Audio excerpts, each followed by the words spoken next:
समय के हिसाब से सही नहीं चल रहा, क्या सही चल रहा? समय के हिसाब से समय बचाना है। समय बचाया तो था स्पाइरल और उसकी इनर रेडियस, ये वाली रेडियस है ए और ये वाली रेडियस है बी, और इसमें जो टोटल नंबर ऑफ टर्न्स है वो है एन।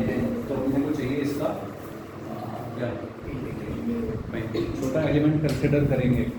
जब भी ऐसा कुछ होगा तो एक एलिमेंट कंसिडर करेंगे जिसमें कितनी दूर बताओ, आर रेडियस का और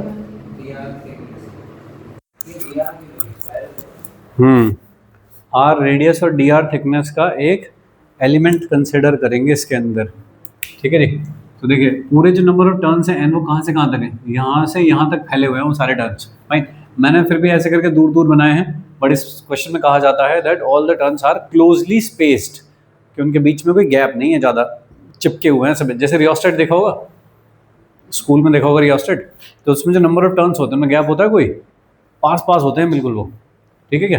तो उस तरह के नंबर ऑफ टर्न्स हैं जो बिल्कुल पास पास हैं। तो मैं इसमें लूँगा एक एलिमेंट ऐसा, इसके अंदर ऐसा लूँगा एक एलिमेंट, ठीक है। आर रेडियस पे डी आर थिकनेस का एक एलिमेंट लिया मैंने, R radius D R thickness का एलिमेंट लिया, सही। तो क्या ये जो पतली सी तुमने थिकनेस ली है इसमें भी थोड़े से नंबर ऑफ टर्न्स आ गए होंगे, कितने टर्न्स आ गए होंगे, बी माइनस ए रेडियस में कितने नंबर ऑफ टर्न्स हैं, एन। तो डी आर में कितने नंबर ऑफ टर्न्स आ गए होंगे, एन अपॉन बी माइनस ए इंटू डी आर, इतने नंबर ऑफ टर्न्स आ गए होंगे। इनको कह देते हैं मान लीजिए डी एन, छोटा मतलब कम नंबर ऑफ टर्न्स आए होंगे, है ना। इसकी वजह से म्यू लिखेंगे, म्यू ड्यू टू एलिमेंट जो आपने लिया है रेड कलर का, एलिमेंट की वजह से म्यू लिखेंगे। कितना लिखेंगे, कैसे लिखते हैं, करंट इनटू एरिया। कौन सा एरिया, कौन सा वाला बताओ, पाई आर स्क्वायर। सिर्फ रेड एलिमेंट की बात हो रही है, उसकी रेडियस कितनी है आर, तो कितना हो गया पाई आर स्क्वायर, और इनटू साथ में क्या D N, number of turns भी तो चाहिए। तो ये छोटे एलिमेंट का आया है इसलिए इसको डी लिख दिया, सही। इस डी एन की वैल्यू चिपकाओ यहाँ से, तो क्या लिखोगे, एन अपॉन बी माइनस ए और डी आर और आई पाई आर स्क्वायर इंटीग्रेशन, ऐसा कहाँ से कहाँ तक, आर वेरी कर रहा है कहाँ से कहाँ तक, ए से बी रेडियस तक। अब इसमें एन कांस्टेंट है, बी माइनस ए कांस्टेंट है, आई और पाई कांस्टेंट है, ये हो गया R square D R, R square D R, integrate from A to B, ऐसा बस हो गया खत्म। कितना है रे तो, क्यूब अपॉन 3, तो N I pi upon B minus A B cube minus A cube upon 3, ठीक है, इज इक्वल टू न्यू। गलत से क्या लग रहा है मुझे, सही है, ठीक है, सही है। और था एक सवाल और था कुछ, डिस्क को घुमा दिया आपने का, डिस्क, तो ये तो हो गया स्पाइरल। चलो डिस्क है ऐसे कोई, ऐसे डिस्क है, इस वाली एक्सिस के अबाउट घुमाया जा रहा है डिस्क को, ऐसे घुमा रहे हैं ओमेगा एंगुलर वेलोसिटी से, और इसके ऊपर है चार्ज, ऐसे बिखरा हुआ चार्ज, ठीक है क्या।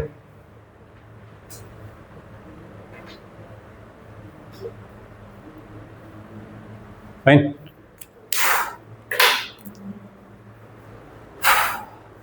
जल्दी करो।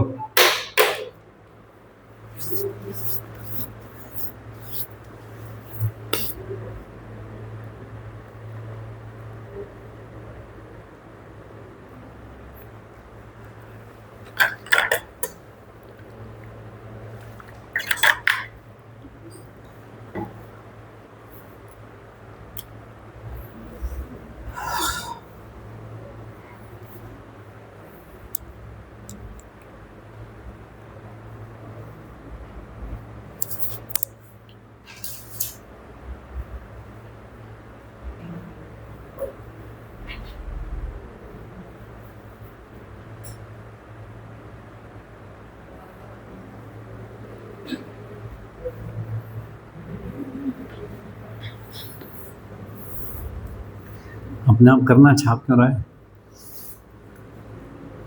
लिमिट डाल इस पे a to b, ऐसे डालते हैं लिमिट a से b। ये समझ में आया कैसे किया है? अरे बोलो, जब भी कुछ ऐसा है कि रेडियस चेंज हो रही है, कुछ चेंज हो रहा है, तो नंबर ऑफ टर्न जरूर देगा। नंबर ऑफ टर्न्स के थ्रू काम करूंगा। ठीक है, आगे चलिए। ये है एक डिस्क और उसके ऊपर है यूनिफॉर्म चार्ज। तो मैं लिख ही देता हूँ पूरा कि ये है uniformly charged disc non conducting, uniformly charged non conducting disk of radius r and total charge q, ठीक है, rotated about central axis with angular speed omega। तो फाइंड मैग्नेटिक डाइपोल मोमेंट।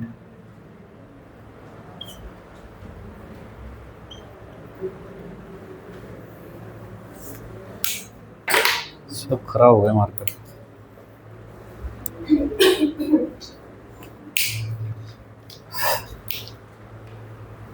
बोलो भाई, ऐसा कुछ हुआ है सही?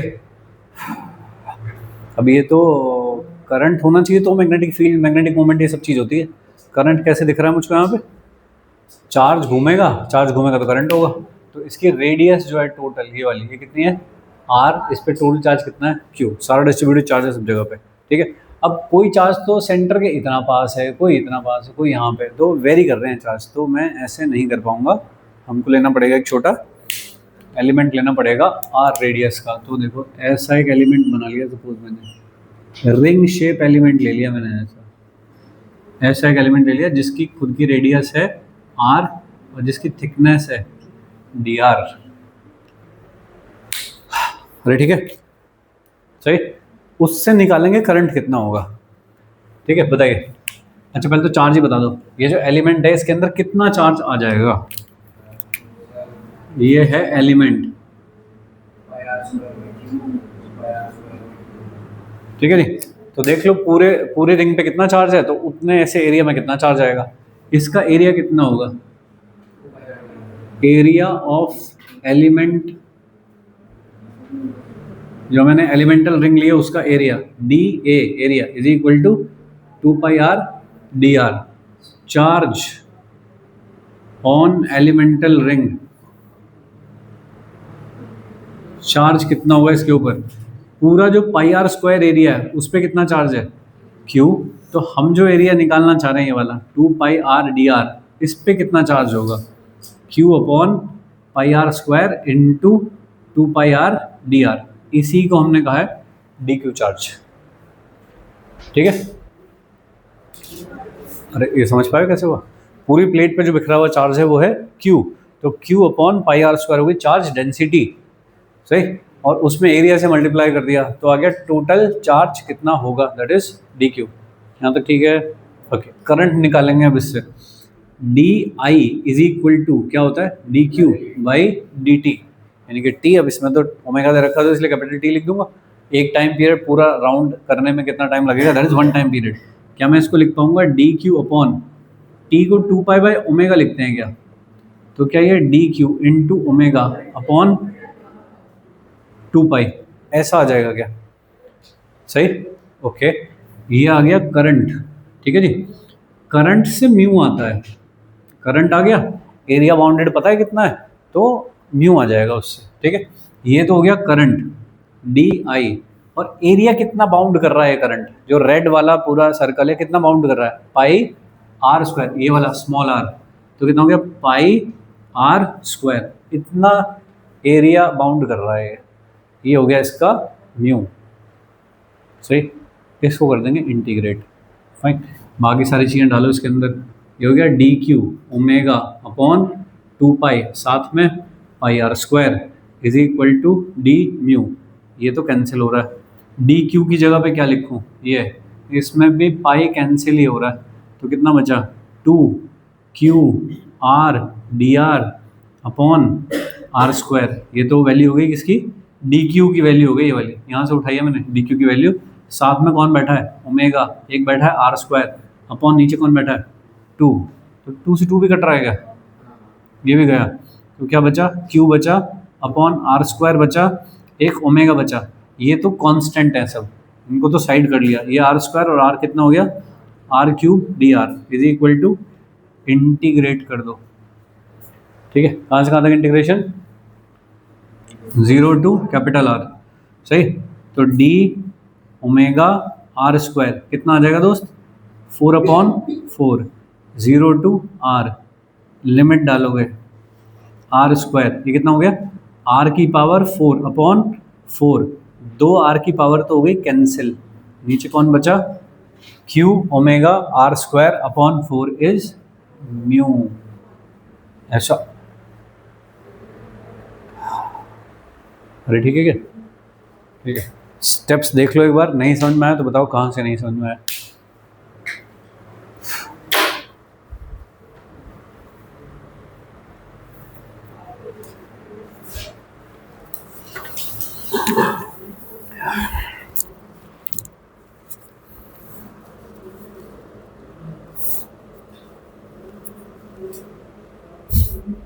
एंगुलर मोमेंटम क्या होता है,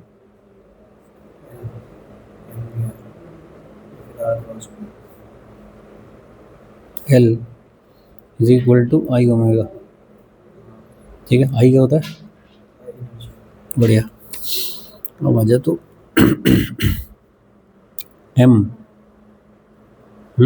upon L is equal to Q upon 2m। एक फॉर्मूला है, जुगाड़ फॉर्मूला।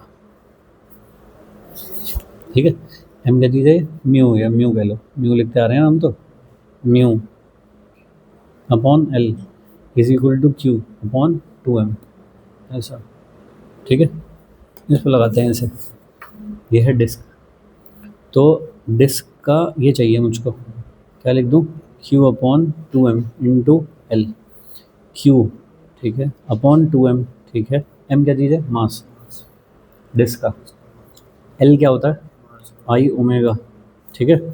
q अपॉन 2m, आई की जगह क्या लिखूँ, m आर स्क्वायर और M R square by 2, disc है भाई, आर स्क्वायर बाई 2, ठीक है। m काटा, क्या बचा q R square omega upon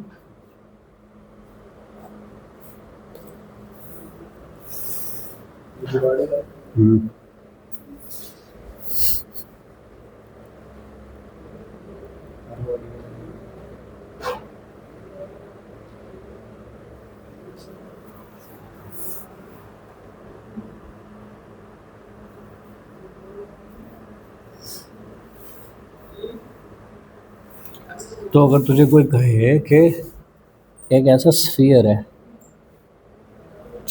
और उसे घुमा रखा है ऐसे ओमेगा से, उस पे चार्ज है, ठीक है। कैसा स्फीयर है, कंडक्टिंग मान ले, कंडक्टिंग है तो सारा चार्ज कहाँ होगा, सरफेस पे होगा सारा चार्ज। इसका म्यू पूछा है,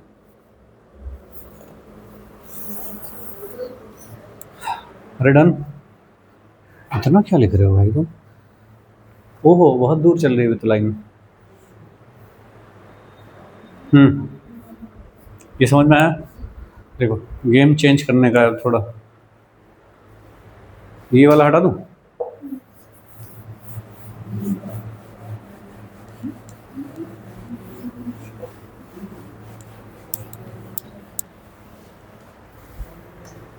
जुगाड़ मेथड इसे करने का, upon L is equal to Q upon 2m, ये एक जुगाड़ फॉर्मूला है। एल क्या है यहाँ पे, एंगुलर मोमेंटम, ठीक है। इसका यहाँ पे कोई काम नहीं है, बट निकल रहा है इसलिए लिख रखा है। एम क्या है यहाँ पे, मास ऑफ द बॉडी, जिसको भी आप घुमा रहे हो और जिसका भी आप डायपोल मैग्नेटिक मोमेंट निकालना चाहते हो उसका मास अगर m हो ऐसा, तो एंगुलर मोमेंटम का फॉर्मूला क्या होता है? आई ओमेगा। ऐसा सुना है? आई क्या है उसमें? ठीक है, ये है मोमेंट ऑफ इनर्शिया, ऐसा बस ये फॉर्मूला है, इसके थ्रू भी निकल जाते हैं। तब इतनी क्रांति मचाने की जरूरत नहीं पड़ेगी। अच्छा यहाँ कुछ लिख रहा था क्या?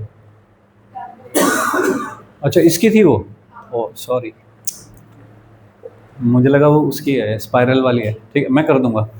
ठीक है, रुक जाओ। तो पहले ये देख लो कैसे हुआ। ठीक है, ये पूछा गया नीट में, ये ठीक है। अब नीट में इतनी क्रांति तो मचेगी नहीं, ये सब करो, इंटीग्रेशन करो, ऐसे तो जुगाड़ मेथड के इससे निकाल दो, mu upon L is equal to Q upon 2m। इससे करो तो बताइए म्यू क्या लिखोगे? म्यू लिखोगे Q upon 2m into L, ऐसा लिखोगे। तो क्यू अपॉन 2m तो ठीक है, एल की जगह क्या लिखोगे? आई ओमेगा। आई करंट नहीं है, moment of inertia. Ring sorry disc है ये, डिस्क का मोमेंट ऑफ इनर्शिया क्या होता है? m r²/2। रिंग का होता है mr², डिस्क का होता है mr²/2। भूल गए होगे तुम, पुराना काम है। m से m काटा, q बचा, ठीक है, और क्या बचा? r², और क्या बचा? अपॉन, ठीक, ऐसे आया था पहले, ऐसा जल्दी आ जाता है इससे। ठीक है भाई, तो इसी बात पे ये वाला बता दो चलो, ओमेगा, और ये है एक conducting sphere, sphere, charge Q, radius R, इसका म्यू बता दो कितना होगा। ऐसे घुमाया जा रहा है इसको, क्या होता है? किसका? हाँ ये तो तुमको पता लगाना ना कितना है। लो आता नहीं, पहले लिख दो, एक दो लाइनें लिख तो ले। क्या था मैंने, ये चीज़ है डी क्यू लिखा है, डी क्यू ऐसा। तो इसके बाद क्या होता था भूल गया मैं, ये ठीक लिखा है, ऐसे लिखा है। उसके बाद म्यू निकलना है ना, म्यू लिखते हैं फिर, तो म्यू लिखते हैं करंट इनटू एरिया, तो एरिया होता है पाई आर स्क्वायर। डी आई की जगह क्या लिख दूँ? डी क्यू ओमेगा अपॉन 2 पाई, और साथ में पाई आर स्क्वायर, ये कैंसिल हो गया। और ये क्या चल रहा है? डी म्यू, क्योंकि हम छोटा एलिमेंट का लिख रहे हैं ये, है ना। ये पता है ना तुमको बात ऐसी या नहीं? नहीं पता हो तो बता दूँ, नहीं बोलना पड़ेगा क्या नहीं पता। डी क्यू कौन है? ये वाली जो सारी चीज़ लिखी है मैंने, ये डी क्यू है, ठीक है। ये क्या लिखा तुमने? आइए, स्कूल वाले ना समझ पाएंगे, ठीक है। ये कितना बचा? क्यू। तो डी क्यू की जगह मैं क्या लिखूंगा? ये सारी चीज़ डी क्यू है, ये सारी चीज़, तो क्यू लिखूंगा, साथ में कौन है? अपॉन आर स्क्वायर लिखूंगा, 2 लिखूंगा, आर डी आर लिखूंगा। यहाँ से कौन है? ओमेगा है, आर स्क्वायर है, अपॉन में 2 है, चल गया। डी म्यू, जो जो कांस्टेंट चीज़ें उन्हें बाहर निकालो, 2 से 2 भी काट, बढ़ गया क्या? बढ़ गया, ठीक है। और आर स्क्वायर और ओमेगा, इतनी चीज़ कांस्टेंट है, ये आर स्क्वायर और ये आर कितना हो गया? आर क्यूब, साथ में डी आर, इंटीग्रेट कर दो, लिमिट रख दो 0 से, और इसका इंटीग्रेशन बताओ, इसका इंटीग्रेशन, ये वैल्यू कुछ नहीं है, आर क्यूब का इंटीग्रेशन हो जाएगा नीचे ऊपर पावर +1 अपॉन उससे डिवाइड, 0 से लिमिट रखेंगे Q omega upon R square, upper limit रखेंगे आर की पावर 4 अपॉन 4, एक आटा 2 पावर बचेंगी, क्या बचेगा? Q omega R square upon 4, ऐसा आ गया म्यू। सर शॉर्ट फॉर्म में ये अभी पढ़ाया हाँ इस तरीके से भी बोल सकते हैं। हाँ, यही तो इसलिए तो मैंने कराया कि उससे भी कर सकते हैं कि ये कितना होता है? आई ओमेगा। ये वाली क्या चीज़ है? डोंट गेट कंफ्यूज कि ये करंट है, मोमेंट ऑफ इनर्शिया है, नाम सुना है कभी? ओके, एक डिस्क का मोमेंट ऑफ इनर्शिया क्या होता है? mr²/2, ठीक है। ये है म्यू, ठीक, बनाया करो सिंबल ऐसे, है ना। बायो में यार तुम तो ऐसे मत करो, बायो की इज्जत का सवाल है। 2m और ये कितना है? आई ओमेगा, ठीक है। आई और ओमेगा, आई की जगह क्या रख दें? ये, तो क्यू अपॉन 2m और M R square by 2 omega. M से एम काटा, 2 और 2 कितना होता है आर स्क्वायर, ऐसा। ठीक है, एक ये इससे निकाला है हमने। हाँ दोस्त, मिल गया। कंडक्टिंग में सारा चार्ज कहाँ पे होगा, सरफेस पे होगा। सरफेस पे होगा तो इसका मतलब हॉलो की तरह ट्रीट करूंगा। तो जब मैं एल लिखूंगा उसका Q अपॉन 2m, और L जब लिखूंगा तो Q अपॉन 2m इंटू आई जो मैं लिखूंगा उसका, वो हॉलो स्फीयर का लिखूंगा तब मैं, इंटू ओमेगा। सही है। तो Q अपॉन 2m, एक हॉलो स्फीयर का आई कितना होता है 2/3, 2/3 M R square into omega. M cancel हो गया, 2 भी गया, तो क्या बचा R square omega upon 3 is mu. लो, ठीक है भाई। अगर हम इसे वैसे ही कन्वेंशनल मेथड से करें, ऐसे करके काटना पड़ेगा, एक एक रिंग बनेगी और उस एक एक रिंग का म्यू निकालना पड़ेगा। इंटीग्रेट करेंगे 0 to पाई, सॉरी 0 to पाई/2। ठीक है, लेकिन ऐसे आ जाएगा 2 लाइन में।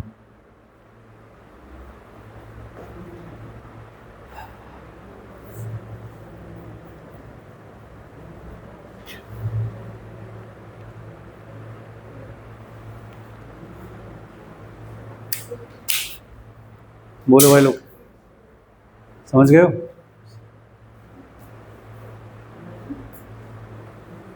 क्या कर रहे थे, क्या था ये सब? Dipole moment. तो आज थोड़े से एक्स्ट्रा क्वेश्चंस करके देखे हैं हमने उसके। ठीक है, चलिए आगे चलें। कितना लिखा है ये, Q r square omega by 3। Solid sphere होता तो